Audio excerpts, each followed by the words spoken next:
Students, अब हम लोग ये समझ लेते हैं कि लाइट रे जब किसी रिफ्लेक्टेड मीडियम पर पड़ती है या फिर किसी भी मीडियम पर पड़ती है तो वो किस तरीके से बिहेव करती है। तो हमारा जो टॉपिक है वह है behaviour of light at any medium. चलिए देख लेते हैं, हेडर डाल लेते हैं, behaviour of light at any media. किसी भी मीडिया पर, किसी भी मीडियम पर जब लाइट इंसिडेंट होती है तो किस तरीके से बिहेव करती है वो हम लोग इस टॉपिक के अंदर जानेंगे। देखिए स्टार्ट करते हैं इस टॉपिक को। मान लीजिए स्टूडेंट, यहां पर कोई ये मीडियम है, कोई भी आप मीडियम ले सकते हैं, कोई मिरर, कोई लेंस, कोई ग्लास, कोई भी आप मीडियम मान लीजिए। यहां पर कोई भी मीडियम है। स्टूडेंट्स, अगर उस पर कोई लाइट रे इंसिडेंट होती है, अगर उस पर कोई लाइट रे इंसिडेंट होती है तो तीन केसेस हो सकते हैं। अगर कभी भी किसी मीडियम पर लाइट रे इंसिडेंट होती है तो तीन अलग अलग केसेस हो सकते हैं। उन तीनों केसेस को हम लोग एक एक करके डिस्कस करेंगे। मान लेते हैं कि ये लाइट रे है और ये इंसिडेंट पर, ये लाइट रे है आपकी, ये आपकी लाइट रे है इस मीडियम पर, ठीक है स्टूडेंट्स। अब ये इधर की तरफ इंसिडेंट हो गई। अब जब ये इस मीडियम पर आएगी, या तो ये इस मीडिया पे है, इंसिडेंट हुई, तो इसमें तीन अलग अलग केसेस बनते हैं जो कि पॉसिबल है कि वो होंगे। पहला केस जो होगा वो है स्टूडेंट्स आपका reflection of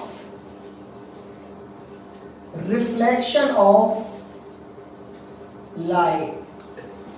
reflection of light, light यहां से आई इंसिडेंट तो कुछ पार्ट लाइट का रिफ्लेक्ट भी हो जाता है। जिस मीडियम से आया है उसी मीडियम में वापस चला गया है तो पहला होगा रिफ्लेक्शन ऑफ लाइट। तो पहला काम ये होगा कि लाइट जो है वो रिफ्लेक्ट हो जाए। दूसरा काम देख लेते हैं। दूसरा काम ये होगा स्टूडेंट्स कि लाइट अगर इंसिडेंट है तो जिस मीडियम पर वो टकराएगी वहां पर कुछ ना कुछ वो एब्जॉर्ब भी होगी। वो मीडियम उसको कुछ ना कुछ, उसकी जो एनर्जी है, लाइट एनर्जी जो है, लाइट के पास जो एनर्जी है उसको एब्जॉर्ब भी कर लेगा। अब जब वो एब्जॉर्ब कर लेगा जो लाइट की एनर्जी है तो वो एनर्जी जो है ट्रांसफर हो जाती है उसकी हीट एनर्जी में वो ट्रांसफर हो जाती है। इसीलिए हमने देखा गया है कि जब किसी ऑब्जेक्ट पर लाइट गिरती है तो वो गर्म हो जाता है। फॉर एग्जाम्पल, अगर आप किसी भी चीज को रख दो, आप किसी भी मेटल सरफेस को धूप में ले आकर रख दो तो आपने देखा कि वो गर्म हो जाता है। तो अगर वो गर्म हो रहा है, इसका मतलब तो कंफर्म है कि लाइट के पास हीट एनर्जी होती है, तो वो जब उसको मेटल सरफेस से टकराती है तो उसको वो कन्वर्ट कर देती है हीट एनर्जी में। मतलब जिस मेटल से वो टकराती है उसके मॉलिक्यूल्स की काइनेटिक एनर्जी बढ़ जाती है तो वो गर्म हो जाता है। इसका मतलब एक बात कंफर्म होगा यहां से कि लाइट के पास एनर्जी 100% होती है, डेफिनेटली होती है, तभी तो ट्रांसफर हुई। चलिए, इसका मतलब क्या हुआ स्टूडेंट्स, लाइट रिफ्लेक्ट तो होती है, दूसरा लाइट जो है वो कुछ उसका पार्ट एब्जॉर्ब भी होता है। इसी वाली बात को हम लोग कहते हैं फिजिक्स में एब्जॉर्प्शन ऑफ लाइट। चलिए लिख देते हैं इसे भी, एब्जॉर्प्शन ऑफ लाइट। इसी वाली पार्ट को हम लोग बोलते हैं एब्जॉर्प्शन ऑफ लाइट। जब किसी चीज पे गिरे और उसको हीट कर दे, absorption of light. Reflection of light का स्टूडेंट्स हमने एग्जांपल आप लोग देखते हैं, प्लेन मिरर, वो रिफ्लेक्शन ऑफ लाइट का एग्जांपल है। हमारे बाइक्स में और कार में जो साइड में मिरर लगे रहते हैं उसमें भी रिफ्लेक्शन ऑफ लाइट आपने देखा होगा। एब्जॉर्प्शन ऑफ लाइट हर किसी चीज में होता है, इसीलिए उसका जो टेम्परेचर है वो हल्का सा बढ़ जाता है। आपने नॉर्मली महसूस किया होगा ग्लास में, अगर आपकी विंडो पे कभी ग्लास लग रहे हो और अगर वो धूप आ रही होती है तो अगर आप उन्हें छुएंगे तो वो गर्म हो जाते हैं। तो उसका सिंपल सा रीजन है कि जो ग्लास है विंडो का उसने लाइट एनर्जी से उसने एब्जॉर्ब भी किया, ये कंफर्म है। ठीक है, अब तीसरी बात आती है स्टूडेंट्स, जब लाइट रे किसी चीज पे गिरे तो तीन चीजें होती हैं, पहला रिफ्लेक्शन होगा, एब्जॉर्प्शन होगा, एक चीज और होगी, उसको हम लोग बोलते हैं रिफ्रैक्शन या ट्रांसमिशन ऑफ लाइट रे। Refraction of light, refraction of light. अगर लाइट किसी सरफेस पर इंसिडेंट हुई तो उस पर रिफ्रैक्शन भी होगा। अगर मैं इसको नॉर्मल मान लूं ऐसा लाइट को, तो उस पर रिफ्रैक्शन भी होता है। मतलब कुछ ना कुछ जो लाइट एनर्जी होती है, जो लाइट एक एनर्जी है, कुछ पार्ट उसका रिफ्लेक्ट होता है, कुछ पार्ट उसका एब्जॉर्ब होता है और कुछ पार्ट उसका रिफ्रैक्ट भी होता है। तो ये तीन चीजें होती हैं, जब किसी भी चीज पर लाइट रे गिरेगी तो उस पर रिफ्लेक्शन होगा। इसका सिंपल सा एग्जांपल है, हमारे घरों में जो मिरर होते हैं उसमें रिफ्लेक्शन हो रहा होता है। एब्जॉर्प्शन ऑफ लाइट का मैंने आपको एग्जांपल दे ही दिया अभी कि एब्जॉर्प्शन मतलब जब कोई भी कांच जो है वो गर्म हो जाता है तो एब्जॉर्प्शन भी हो रहा है। तीसरा है रिफ्रैक्शन ऑफ लाइट, उसमें से लाइट आएगी तो रिफ्लेक्ट नहीं होगी, उसके अंदर से गुजर जाएगी। इसका एग्जांपल है हमारे घरों में जो प्लेन ग्लास होते हैं, जो ग्लास है उसमें से रिफ्रैक्ट होती है लाइट, उसमें आती है उसमें वापस नहीं आती, उसमें से रिफ्लेक्ट होके चली जाती है। स्टूडेंट्स एक बात जो इसमें बहुत ज्यादा इंपॉर्टेंट है वो ये है कि अगर आपके पास अगर लाइट किसी भी चीज पे गिर रही है तो ये तीनों चीजें होती जरूर है। वो एक अलग बात है कि कोई चीज इन तीनों में से ज्यादा हो, कोई चीज इन तीनों में से कम हो। रेशियो तो चेंज हो जाता है, कोई चीज कम होती है, कोई चीज ज्यादा होती है, लेकिन ये तीनों चीजें होती जरूर है। अगर लाइट एनर्जी के पास, लाइट के पास अगर कुछ एनर्जी होती है तो अगर मुझे उसकी टोटल एनर्जी निकालनी हो तो मैं निकालूंगा टोटल एनर्जी। अगर मुझे लाइट की टोटल एनर्जी निकालनी हो तो मैं इनको तीनों को क्या कर दूंगा, ऐड कर दूंगा। रिफ्लेक्शन ऑफ लाइट रे, तो जो रिफ्लेक्शन जो हुई है लाइट उसकी एनर्जी में प्लस कर दूंगा एब्जॉर्प्शन वाली एनर्जी, एब्जॉर्प्शन वाली एनर्जी, और कौन सी प्लस कर दूंगा मैं इसमें, रिफ्रैक्शन वाली एनर्जी। टोटल एनर्जी जब मैं निकालूंगा तो reflection plus absorption plus refraction को क्या कर दूंगा, कंबाइन कर दूंगा, तब जाके किसी भी लाइट एनर्जी की टोटल एनर्जी में फाइंड आउट कर सकता हूं। तो स्टूडेंट्स ये जो टॉपिक था वो था behaviour of light at any medium. किसी भी मीडियम पर लाइट कैसे बिहेव करती है। इस तरीके से बिहेव करती है कि इंसिडेंट होगी कुछ पार्ट आएगा और कुछ पार्ट चला जाएगा, रिफ्लेक्शन। कुछ पार्ट यहीं पर एब्जॉर्ब हो जाएगा, क्या करेगा वो, उसको क्या कर देगा, जिस मीडियम पर रहा है उसको हीट एनर्जी में कन्वर्ट कर देगा। लाइट एनर्जी कन्वर्ट हो जाती है हीट एनर्जी में, तो एब्जॉर्प्शन। और कुछ पार्ट सीधे निकल जाएगा जिसको हम लोग बोलते हैं रिफ्लेक्शन ऑफ लाइट। तो ये स्टूडेंट्स ये तीन तरीके से प्रोसेस हो सकते हैं अगर कोई भी मीडियम पर जब लाइट गिरती है। स्टूडेंट्स अब हम लोग समझ लेते हैं, ये तो बात हुई कि किसी भी मीडियम पर जब लाइट गिरेगी तो किस तरीके से रहेगी। अब हम लोग स्टार्ट करते हैं यहां से आपका टॉपिक जिसे हमें सबसे पहले पढ़ना है, रिफ्लेक्शन ऑफ लाइट। देखिए स्टूडेंट्स, रे ऑप्टिक्स में रिफ्लेक्शन ऑफ लाइट को डिटेल में पढ़ाया जाएगा। सबसे पहला टॉपिक यही होगा, फिर इसके बाद आएगा आपका रिफ्रैक्शन ऑफ लाइट। ये टॉपिक है आपका एब्जॉर्प्शन ऑफ लाइट, इसकी इतनी इंपॉर्टेंस नहीं है क्योंकि हीट एनर्जी का कॉन्सेप्ट हो जाता है। हीट एनर्जी आप लोग 11th में पढ़ चुके हो, कैलोरीमेट्री, वहां पर इसका कॉन्सेप्ट पढ़ा दिया जाता है रेडिएशन के थ्रू जो हम लोग पढ़ते हैं। तो रिफ्लेक्शन ऑफ लाइट और रिफ्रैक्शन ऑफ लाइट हम लोग रे ऑप्टिक्स में पढ़ते हैं, इन दोनों को हम लोग डील करते हैं। तो हम लोग स्टार्ट करते हैं रिफ्लेक्शन ऑफ लाइट से। रिफ्लेक्शन ऑफ लाइट का मैं आपको जल्दी से मैं रिवाइज कर देता हूं। कुछ चीजें हैं आपने रिफ्लेक्शन ऑफ लाइट की, जैसे कि लॉज ऑफ रिफ्लेक्शन, वो आपने क्लास 10th में भी पढ़ रखे हैं, तो हम लोग वो जल्दी से रिवाइज कर लेते हैं। उसका रिफ्लेक्शन ऑफ लाइट की हम लोग डिटेल में स्टडी करेंगे।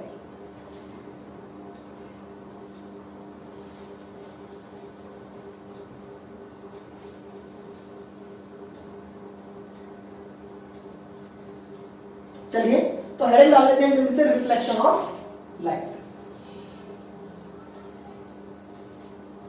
रिफ्लेक्शन ऑफ लाइट, जल्दी से मैं आपको इंट्रोड्यूस करा देता हूं इससे। आप सब लोगों ने 10th में पढ़ रखा होगा, जल्दी से इसके जल्दी से हम लोग ब्रीफ में देख लेते हैं, फिर हम लोग 12th के कोर्स की तरफ इसके चलेंगे जल्दी से। देखिए सबसे पहले रिफ्लेक्शन ऑफ लाइट आप सब लोग जानते हैं क्या होता है। हमारे पास कोई मीडियम, उस पर एक कोई इंसिडेंट रे आती है,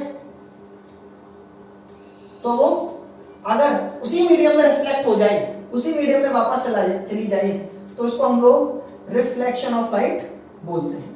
ठीक, अब इसमें होता क्या है स्टूडेंट्स, अगर आपकी ये इंसिडेंट रे है और ये आपकी रिफ्लेक्टेड रे, तो कहने का मतलब ये है कि लाइट बिल्कुल वैसे ही बिहेव करती है जैसे कि आपके पास कोई दीवार है और आप उस पर बॉल फेंक कर दे। जैसे आप उस पर बॉल फेंकेंगे तो वो बाउंस बैक होके उसी मीडियम में दोबारा आ जाएगी। इसी तरीके से लाइट का भी कुछ कुछ रहता है, आप इसे समझ सकते हैं कि लाइट जिस मीडियम में आती है तो बाउंस बैक होके उसी मीडियम में वापस आ जाती है। इसी वाली बात को हम लोग रिफ्लेक्शन ऑफ लाइट बोलते हैं। तो रिफ्लेक्शन ऑफ लाइट का मतलब है इंसिडेंट रे एक मीडियम में टकराएगी और उसी मीडियम में वो रिफ्लेक्ट होके आ जाएगी। तो इसमें स्टूडेंट्स हमारे पास लॉज ऑफ रिफ्लेक्शन होते हैं और आप सब लोगों ने पढ़ रखे हैं। इसमें हम लोग बेसिकली दो लॉ ऑफ रिफ्लेक्शन पढ़ते हैं। इसमें एक नॉर्मल होती है जो कि रिफ्लेक्टिंग सरफेस के परपेंडिकुलर लाइन को हम लोग बोलते हैं, खींच दी जाती है, कंस्ट्रक्शन कर लेते हैं। इंसिडेंट रे और नॉर्मल के बीच में जो एंगल बनता है वो है आपका angle of incidence. Reflected ray और नॉर्मल के बीच में बनता है वो एंगल ऑफ रिफ्लेक्शन। पहला लॉ आपका ये कहता है कि angle of reflection is equals to angle of incidence. It means आप समझ गए होंगे कि जितना एंगल ये है उतना ही एंगल ये होगा। Angle of incidence is equals to angle of reflection. चलिए, तो ये आपका पहला लॉ है रिफ्लेक्शन का। दूसरा लॉ ये कहता है कि आपकी इंसिडेंट रे, आपकी नॉर्मल और आपकी रिफ्लेक्टेड रे सब एक ही प्लेन पे लाई करेंगी at the point of incidence. तो ये मैं आपको बोल के बता देता हूं जल्दी से कि the incident ray, the normal and the reflected ray all lie at the same point of incidence in the same plane. आपको समझ में आ गई होगी बात। चलिए इसे लिख भी लेते हैं जल्दी से। Incident ray, reflected ray and the normal lie in the same plane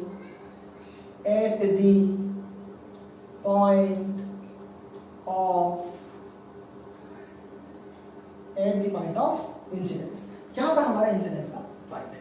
तो ये स्टूडेंट्स इस तरीके से हमारा रिफ्लेक्शन होता है।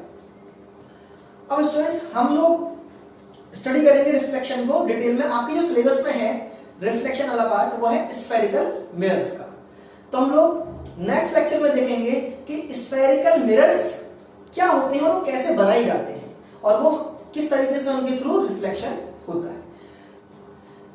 तो स्टूडेंट्स अब हम लोग समझते हैं कि रिफ्लेक्शन किस तरीके से होता है स्फेरिकल मिरर से, क्योंकि हमारे सिलेबस में है रिफ्लेक्शन थ्रू स्फेरिकल मिरर्स कि हमने ये समझना है कि रिफ्लेक्शन किस तरीके से होता है स्फेरिकल मिरर से। तो सबसे पहले हम लोग ये समझते हैं कि स्फेरिकल मिरर्स क्या होते हैं, उसके बाद हम लोग रिफ्लेक्शन समझते हैं। तो सबसे पहले आज हमारी डेफिनेशन है स्फेरिकल मिरर्स। समझने की कोशिश करते हैं कि स्फेरिकल मिरर्स होते क्या हैं, कैसे बनते हैं और क्या टाइप्स होते हैं इन दोनों के। फिर हम लोग रिफ्लेक्शन के केसेस देखेंगे वन बाय वन किस तरीके से हर एक केस में दिखाया जाएगा। देखिए, तो स्फेरिकल मिरर्स जो है स्टूडेंट्स, जैसे कि आपको एक नाम बता रहा है स्फेरिकल मिरर्स, इसका मतलब इनका कुछ ना कुछ लिंक होगा स्फीयर से। तो स्फेरिकल मिरर जो है वो आपका एक स्फीयर का ही एक पार्ट होता है जिसको एक प्लेन से कट कर दिया जाता है। तो देखिए डेफिनेशन क्या लिख रहे हैं students, a spherical mirror is a reflecting surface which forms part of a hollow sphere. एक रिफ्लेक्टिंग सरफेस होता है वो, और वो किसका पार्ट होता है, एक स्फीयर का पार्ट होता है, और उसी को हम लोग स्फेरिकल मिरर की तरह यूज कर लेते हैं। देखिए स्टूडेंट्स, मान लीजिए कि आपके पास एक रिफ्लेक्टिंग सरफेस है, स्फीयर है, और आपने उसे कट कर लिया। तो ये वाला जो पार्ट होगा स्टूडेंट्स आपका, ये वाला जो आर्क होगा आपका ए पी बी, ये जो पार्ट होगा आपका जो स्फेरिकल स्फीयर फॉर्म में है, ये स्फेरिकल मिरर की तरह वर्क करेगा। तो वही डेफिनेशन है कि a spherical mirror is a reflecting surface which forms part of a hollow sphere. ये आपका एक स्फीयर है आपने यहाँ से इसे कट डाउन कर दिया और ये वाला आर्क आपने निकाल लिया, ये वाला जो डार्क हो रहा है आर्क एपीबी आपने आर्क निकाल लिया, तो यही आपका एक स्फेरिकल मिरर की तरह काम करेगा। चलिए, तो स्फेरिकल मिरर को स्टूडेंट्स दो पार्ट्स में, दो कैटेगरीज में डिवाइड कर दिया गया है। ये आप सब लोग क्लास 10th में देख भी चुके हैं, इसलिए रिवीजन करा देता हूं मैं जल्दी से। दो टाइप्स होते हैं, एक होता है कॉनकेव मिरर, एक होता है कॉन्वेक्स मिरर। कॉनकेव मिरर में होता यह है स्टूडेंट्स कि ये वो स्फीयर होता है जिसका जो आउटवर्ड एज होता है, जो बाहर का जो बल्जिंग एरिया होता है, उसको पॉलिश कर दिया जाता है, और जो पॉलिश किया जाता है वो क्या था, सिल्वर कलर से, सॉरी सिल्वर से। सिल्वर से करने का रीजन ये है कि silver is the best reflector, इसलिए इसको बाहर से पॉलिश कर दिया जाता है सिल्वर से, और जब रिफ्लेक्शन होता है तो उसके अंदर वाले पार्ट से होता है, मतलब इनर वाले पार्ट से इसका रिफ्लेक्शन होता है।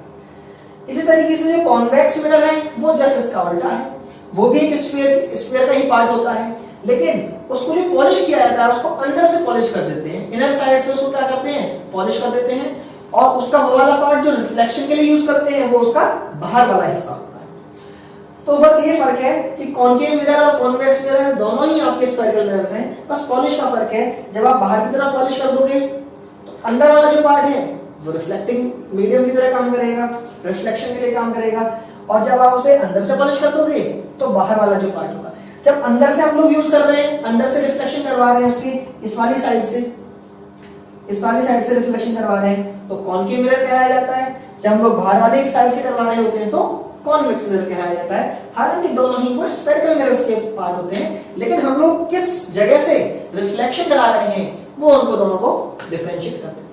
स्टूडेंट्स, इसी क्रम में मैं आपको कुछ टर्म्स हैं जो इनसे जुड़े हुए हैं स्फेरिकल मिरर से, कॉनकेव और कॉन्वेक्स से, वो जल्दी से मैं आपको समझा देता हूं, उसके बाद हम लोग आगे अपना टॉपिक पढ़ेंगे। चलिए, तो हमारे कुछ कॉमन टर्म्स हैं वो आपको मालूम भी होंगे, इसलिए मैं जल्दी से करा देता हूं जिससे कि आपको ज्यादा टाइम ना लगे। वो सारी चीजें आप लोगों को 10th में पढ़ रखी हैं, तो जल्दी से रिवीजन करा देते हैं। देखिए, आपके पास मान लीजिए कि आपके पास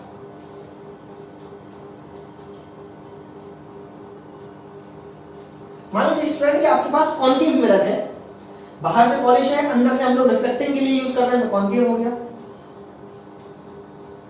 तो एक ऐसा पॉइंट जो उस स्फेरिकल स्फीयर का सेंटर होता है, जिसका स्फेरिकल मिरर पार्ट है, उसको हम लोग पोल बोलते हैं। तो पोल जो होता है स्टूडेंट्स, वो आपका जो मिरर होता है, जिस पार्ट को आप मिरर की तरह यूज कर रहे होते हैं, उसका सेंटर होता है, तो उसको हम लोग पोल बोल देते हैं। आप लोगों ने पढ़ रखा है ये बात, ठीक है। एक इसमें टर्म होता है स्टूडेंट्स प्रिंसिपल एक्सिस। तो प्रिंसिपल एक्सिस से पहले मैं आपको सेंटर ऑफ कर्वेचर बता देता हूं। सेंटर ऑफ कर्वेचर एक इसमें टर्म होता है। सेंटर ऑफ कर्वेचर उस चीज का सेंटर होता है, उस स्फीयर का सेंटर होता है जिसका पार्ट होता है हमारा स्फेरिकल मिरर। स्फेरिकल मिरर का ये जो स्फीयर होगा जिससे आपका स्फेरिकल मिरर बना हुआ है, वो स्फीयर जिससे आपका स्फेरिकल मिरर बना हुआ है, उसका सेंटर जो होगा उसको हम लोग क्या बोलते हैं, centre of curvature. Principal axis आपने पढ़ रखा है। प्रिंसिपल एक्सिस बहुत आसान है। प्रिंसिपल एक्सिस वो ray of light, principal axis वो लाइन होती है जो सेंटर ऑफ कर्वेचर और पोल को मीट करती हुई सीधे निकल जाती है, ठीक है। The straight line passing through the centre of curvature and the pole is known as principal axis. ये बहुत कॉमन टर्म है, आपने जो पढ़ रखा है। एक हमने फोकस पढ़ा होगा। फोकस वो पॉइंट होता है जहां पर रे ऑफ लाइट आके सब मिल जाती है, कन्वर्ज हो जाती है या डाइवर्ज हो जाती है। मान लीजिए कि यहां से ये रे ऑफ लाइट आई, यहां से ये रे ऑफ लाइट आई, ये रे ऑफ लाइट यहां से आई, ये रे ऑफ लाइट यहां से आई, तो ये सारी जो रे ऑफ लाइट है आपकी, वो एक पॉइंट पर आके कन्वर्ज हो जाएगी कॉनकेव में, कॉनकेव मिरर में। कॉन्वेक्स में डाइवर्ज होके अपीयर होंगी कि हमें कन्वर्ज हो रही है फोकस पे, तो उसको हम लोग फोकस बोलते हैं। The point at which the ray parallel to the principal axis converges, उसको हम लोग is known as focus. Students, इसमें एक चीज और रहेगी छोटी सी जो आपको जरूरत पड़ जाती है, वो है फोकल लेंथ। और उसके बाद तो कोई खास ऐसी चीज जो आपको जरूरत पड़े। फोकल लेंथ जो है students, the distance between the focus and the pole is known as focal length. या भी आपने कॉमन टर्म में आपने पढ़ रखा है पहले से। इसके अलावा इसमें कोई ऐसा कुछ खास टर्म है नहीं जो आपको जरूरत पड़े। इसमें एक अपर्चर यूज कर लेते हैं। अपर्चर जो है वो इसका डायमीटर होता है। जो हम स्फेरिकल मिरर यूज कर रहे हैं तो ये एक स्फीयर से बनके मिला हुआ है, तो जिस स्फीयर से ये मिलके बना हुआ है तो उसका जो डायमीटर होगा उसको हम लोग अपर्चर बोलते हैं। इस तरीके से हम लोग स्टूडेंट्स इसमें अपर्चर और focal length, focus, centre of curvature, pole और प्रिंसिपल एक्सिस जो टर्म्स हैं वो हम सब लोग डिस्कस कर लेते हैं। स्टूडेंट्स इसमें कुछ आपके साइन कन्वेंशंस भी यूज होते हैं। हम लोग जब न्यूमेरिकल्स इसके करेंगे तो इसमें कुछ साइन कन्वेंशंस यूज होंगे, वो हम लोग डिस्कस करेंगे अपने नेक्स्ट लेक्चर।